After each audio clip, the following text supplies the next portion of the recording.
Hello, everyone. I'm Sandy Rosenthal, host of Beat the Big Guys podcast, and I'm so excited about the guest that I have with me today. Her name is Professor Lisa Jordan, and let me tell you just a little bit about her before you hear her amazing story she's going to tell. Lisa is director of the Tulane Environmental Law Clinic. A native New Orleanian, Lisa began working at the clinic as a supervising attorney in 1996. So she's got a lot of experience. And shortly after that, became lead attorney for the clinic's representation of a grassroots group called the St. James Citizens for Jobs and the Environment and its regional and national partners in their successful fight against the location of the Shintech polyvinyl chloride complex in an area of St. James Parish already overburdened with industrial pollution. Congratulations on that and welcome. Thank you. So let's just jump right in and let's talk about one or two of your favorite successes and keeping in mind that a lot of these has to do with ordinary, regular people just rising up and deciding they want better in their communities. So the floor is yours. Thank you. That's definitely the theme of most of our cases, and most of our clients are both of those aspects. You beat the big guys, and it's ordinary people that start that out. And really, one of our best examples is what you mentioned briefly in my bio, is the Shintech case, where the community that this very large plastics production facility would have gone had already had a number of polluting facilities, industrial facilities in their community, and had, not really said anything or done very much about it.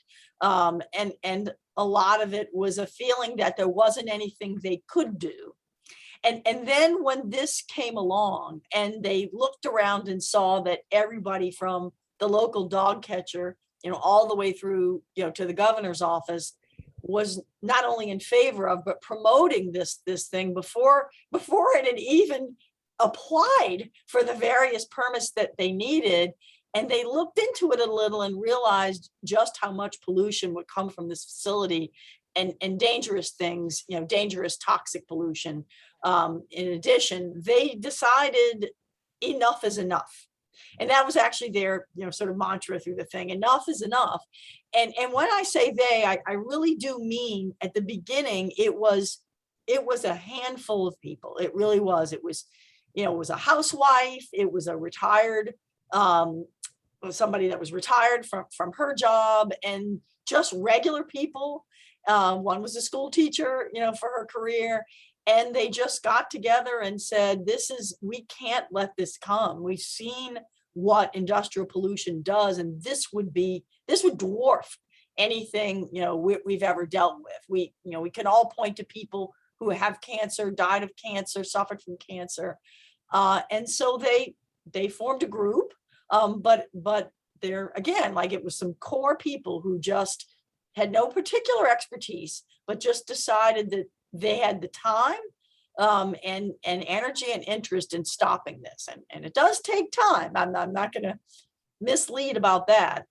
But they went about getting themselves informed, getting a voice in the process, which is a very big part of, opposing anything, is making sure you have a voice before the decision makers, and getting help. And one of the first things they did, actually, one of the first things they did was to go to an umbrella group in the state called the Louisiana Environmental Action Network, that sort of serves as help for smaller grassroots groups. And they said, what can we do?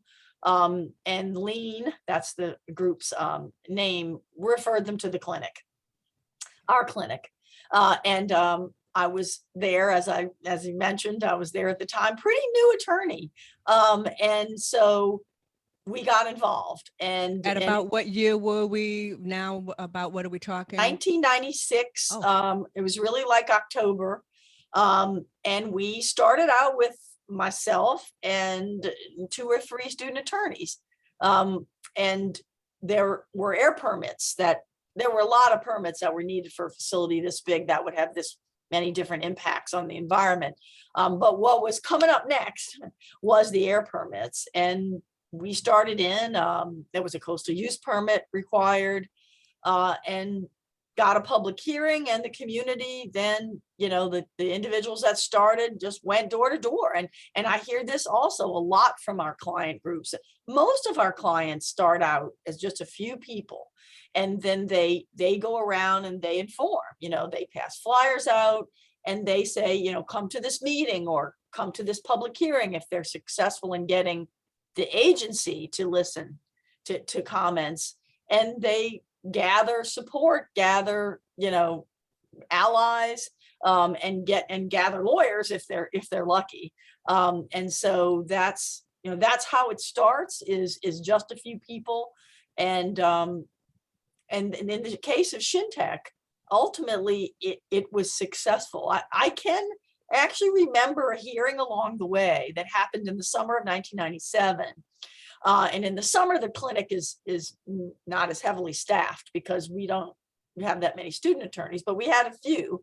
And I can remember a hearing in St. James Parish where it was myself and one student attorney in front of the judge. And I had a real sense walking into the room and standing at the table of the disparity between what appeared to be the support that our clients had and the other side. So it was myself, still a fairly young attorney at the time, and a younger student attorney. And then on the other side was just a host of, high-priced lawyers and agency attorneys. That was at least triple, If you could highlight, educate me and our listeners, what's an agency attorney? So most of the state agencies here that have to be involved in permitting projects that affect the environment, like the Louisiana Department of Natural Resources and the Louisiana Department of Environmental Quality, have attorneys that work for the agency and defend lawsuits, that involve their permitting or processes. So these were, there were attorneys for that agency, but also typically the company, the industry, the company that wants to come in often gets involved in the proceedings as well. And then, of course, most of the time they have money to hire, attorneys from big firms with a lot of, resources at their disposal. And so that's what we sort of had across the room from us, is all of those, the resources of the private company and the state. So this must have appeared intimidating. As I said, I sort of had a sense of stepping outside of this. Really looks like a significant disparity, and could have been intimidating, and probably was intimidating to the student.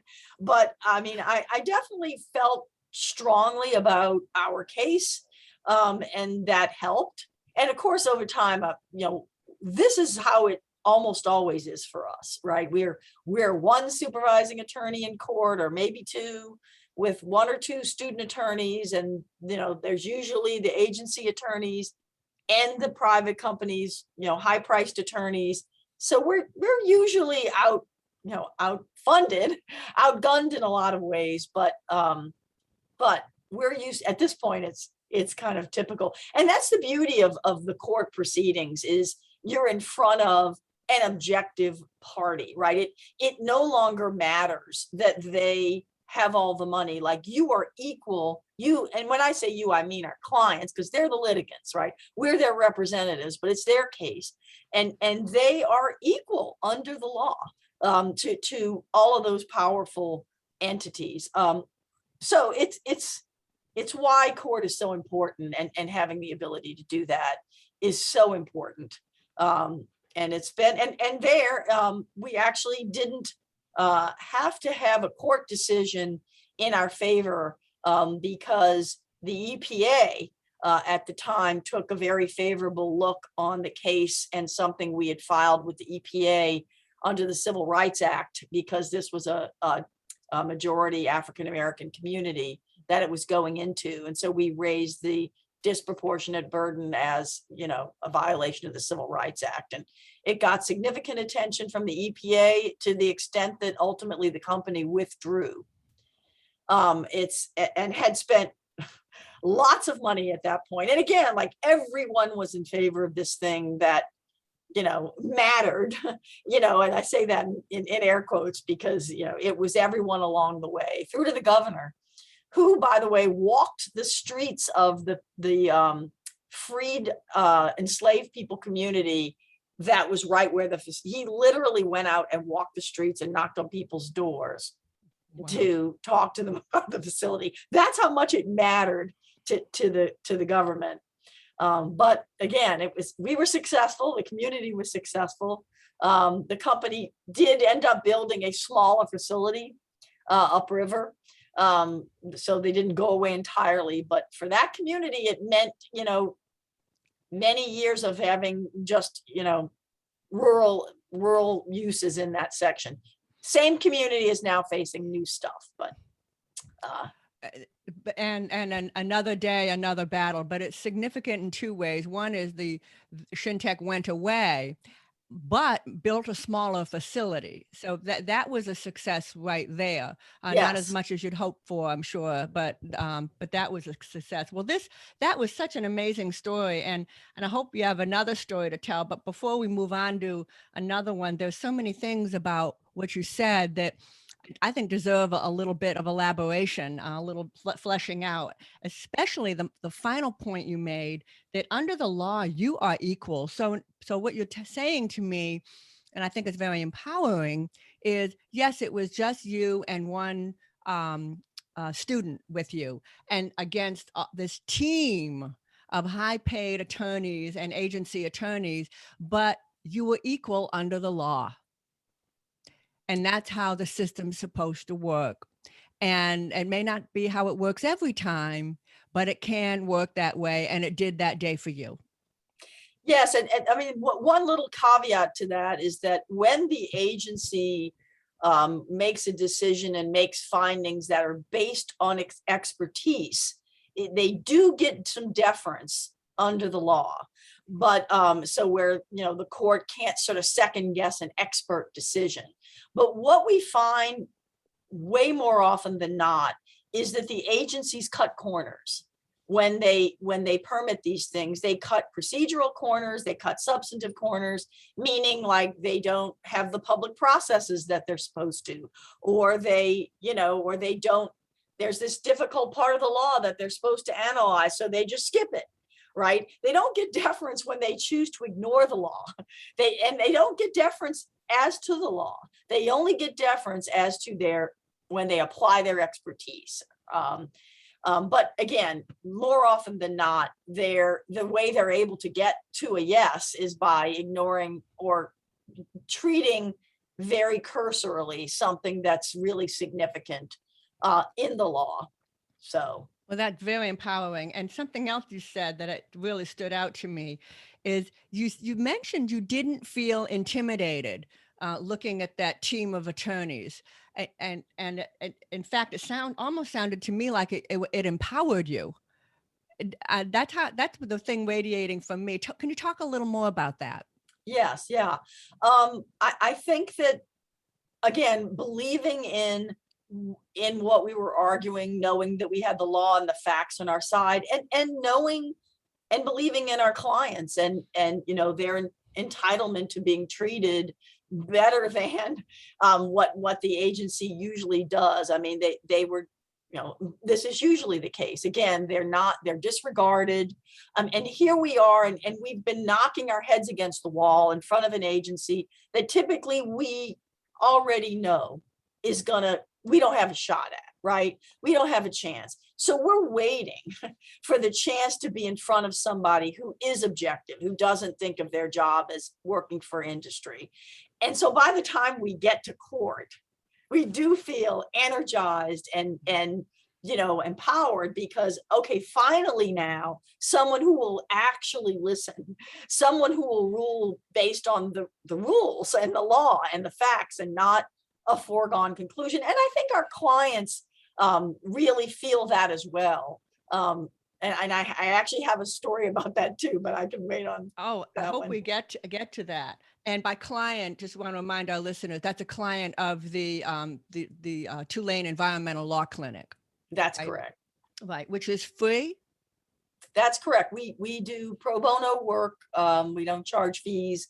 And so, our clients can come to us. In fact, we focus on individuals and groups that do not have money to hire an attorney. And in fact, in state court, our students can only represent indigent individuals or community groups. So we have a definite focus on people who can't otherwise, they wouldn't even be able to go to court if it weren't for us. Or maybe there's a handful of other attorneys in the area that would do that. But yes, it's free. And it's, if you were to really have to pay a lawyer for the kind of work that we do, it would be cost prohibitive for the vast majority of people, because it's complicated law a lot of times, complicated, expert issues. We bring experts in, to cover stuff. So yeah, it's a very, I'm sure that the companies who have to hire the lawyers that oppose us are paying a lot of money for that. Suppose I had a listener not in Louisiana, but suppose there were a listener. The Beat the Big Guys podcast is being heard all over the country. What if I lived in New York? Could someone in New York call you and get a referral, a suggestion on someone that they could call if they don't live in Louisiana? Well, probably what we would do is suggest an environmental law clinic at a university in their state, because there are always a handful of lawyers or more that will take on some pro bono work, but and they could certainly look for that, but we probably wouldn't have that information about lawyers in another state. But we would know environmental law clinics that litigate. Not all environmental law clinics litigate, but we would know of those that do, and that's probably who I would suggest that people go to first. And then if that clinic can't handle it or whatever, they would probably have names of some lawyers who might. And there's also some nationwide groups like Earth Justice, that the Center for Biological Diversity, that have lawyers that also do pro bono work that may be working in that area. Yes, I am very familiar with the Center for Biological Diversity, and they do amazing work. And I'm glad you brought them up today. So we did answer one of my questions, but you touched on something that I'd love to expand on a little.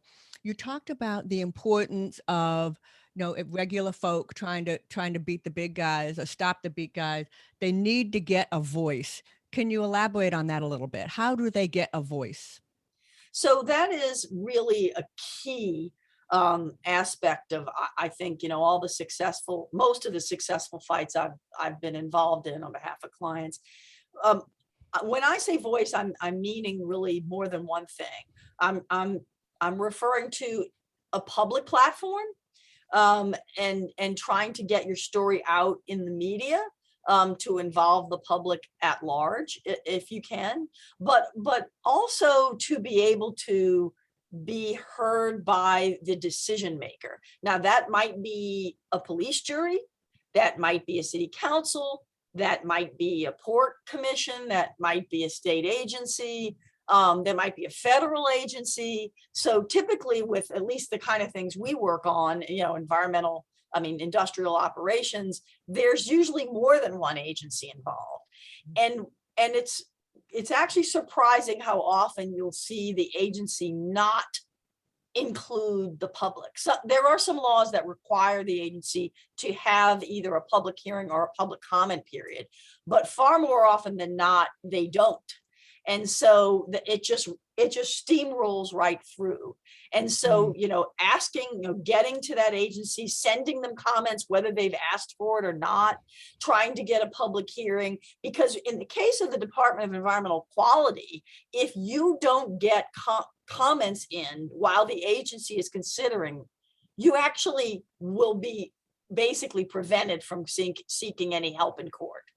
They got a law passed that said people can't raise issues that they didn't raise before the agency in court. Now, there are exceptions, that if you could show that, there's a reason why you didn't or couldn't, but it's a hurdle, and it's a big hurdle. So that's why, and when people call us and we're unable to, accept the representation, we make sure they know that, get something in. So, and there's a timeline too, right? So they start a comment period, you got to get it in, by the end. And that, because that way, so if you are able to find a lawyer later, there's something to, that that person can go to court. So Well, it's just very important, even when you feel like the agency won't listen, even when you feel like, if you've ever been to any of these public hearings, they're so discouraging for people because the agency people sit at a table, stone faced. They don't respond to what the people say. Not only do they not respond, they tell them in the beginning, this isn't a question answer session. We're not going to, and you're speaking into a vacuum. So it can be, I mean, it's certainly valuable. And I don't mean to downplay, it's extremely valuable to have that public hearing for your own sake and for your supporters, but it can be frustrating for people to feel like no one's actually listening to what they're saying. Well, I think I'm very, very glad you raised this point. People need to be aware that public comment period doesn't mean if you feel like it now, do it later. If you don't feel like it now, just do it later. Public comment means you have to do it now. Right. You won't get an opportunity later. That's the law. And you mentioned there are exceptions, but it's probably very difficult to do that. So I've certainly learned something today, and I think our listeners need to understand those public comment period. They open and then they close. Right. That's it. So thank you for pointing out that it's really valuable to get that comment in. And I could not agree more. I went to one just yesterday, giving public comment. I was sat in city council. I had to wait 2 hours until my item came up on the agenda, which was a public recreational space, and how important it is that it be maintained by the city. But I had to wait 2 hours. So yes, it's frustrating, but I got my comment in. And one nice thing about COVID is now you can do them online. Right. So that's been a benny that a lot of people aren't taking advantage of. You can do it online. It is so much easier to give a public comment online than to show up at a meeting and wait hours. So, and one last thing that in the story that you told that I'd love to touch on, and it looks like we have time. You mentioned, I thought this was fascinating, with the Shintech polyvinyl plant. You mentioned that everybody was bought in, including the dog catcher. How was Shintech able to do that? How could they come in and get everybody's buy-in so quick like that? Well, that's a really good question, because that still happens today. And the reason it happens is because they are able to meet with, the powers that be, the economic development, department on behalf of the state, without literally years before the public will ever hear a word about it.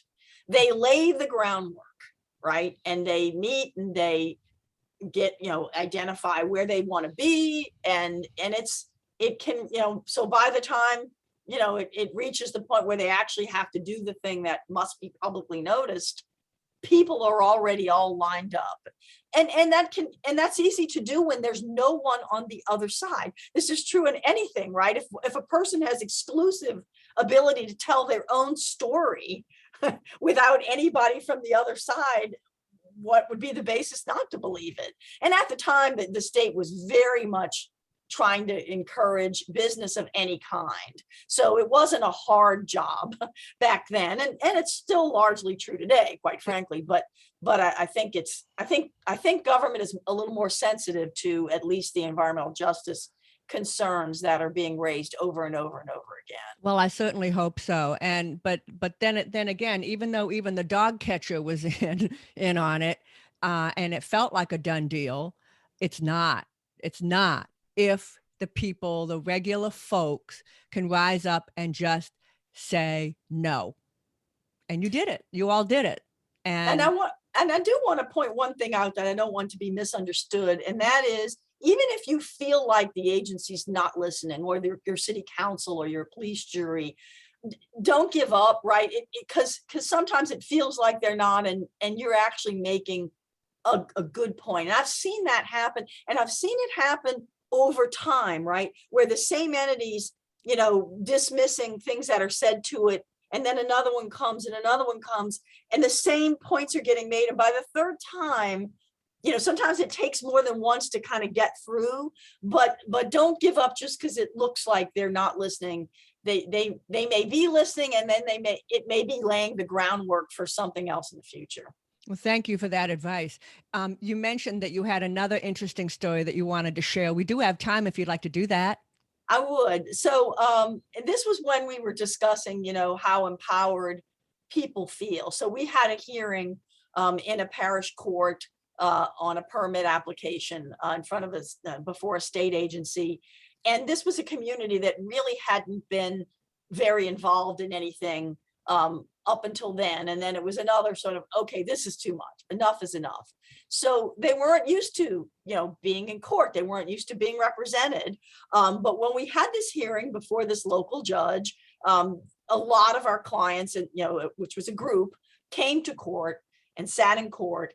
And I think it was just really empowering for them to see how carefully the judge was listening, not just to the other side's arguments, but to our arguments. And at the end, the industry attorney tried to make an argument that suggested his client was being unfairly treated by us, basically, which should have obviously been the thing he wouldn't want to argue. But we got to make the last argument. We got to really point out what an absurd thing that was, and that here was a community being able to stand up for itself. And when we finished, the audience clapped. They applauded. It was just demonstrated like they realize how special this is. And even the judge, though he said, he sort of lightly scolded them, he actually had a smile on his face. So it just, people do realize that it's empowering to be there in front of that. And we actually won that decision in front of that judge, although it got reversed, unfortunately, by the appellate court. So yeah. That was a great story, and I'm really glad you shared it with us. And it's empowering. People don't realize how much power they actually have. And I really think that too many people give up thinking it's a done deal. I'm working on my own thing right now that I thought was a done deal, or certainly looked like a done deal. And then I realized, wait, all we have to do, the community, is say no.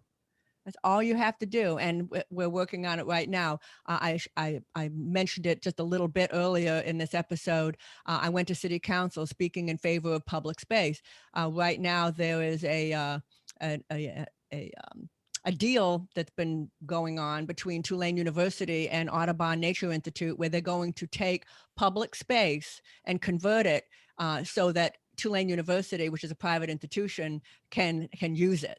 And what will happen is the public will lose probably 4 of its clay courts. And clay courts are better for older people like myself, although this isn't just about me, obviously.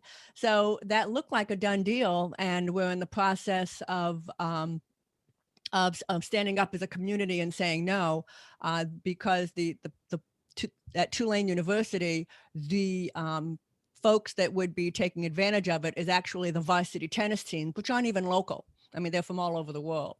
So again, this is not just about Tulane. It's not just about Audubon Nature Institute. It's about public space for recreation. And there comes a time in your life as a representative of the community where you go, it isn't about the people, it's about the issue. And you just keep that close to your heart. But anyway, again, public meetings, you got to go to them, you got to leave your public comment. We touched on an awful lot of things today. Is there anything you want to add before we close for today? Just to pay attention to process. Sometimes, especially for environmental issues, it can seem overwhelming because it can be complicated, but people know when they should be having a voice, and you can always push for an opportunity to have a voice before whatever entity there is. Even if it's not provided for you, you can do it. But it does take persistence and some vigilance, but pay attention to processes. Your exact words were, it takes time, energy, and it takes time, energy, and I can't read my own handwriting. Probably, I don't know. Persistence. Yes. Persistence. Yes. Yes. Well, thank you so much. Thank you so much for joining me. I hope all of you enjoyed this episode. Make sure to subscribe, rate, and review this podcast on all of your favorite platforms. And remember, no matter who you are, you can beat the big guys. Thank you so much, Lisa. You're welcome. Thank you. Now let me go ahead and press unrecord. Wait a minute, don't go.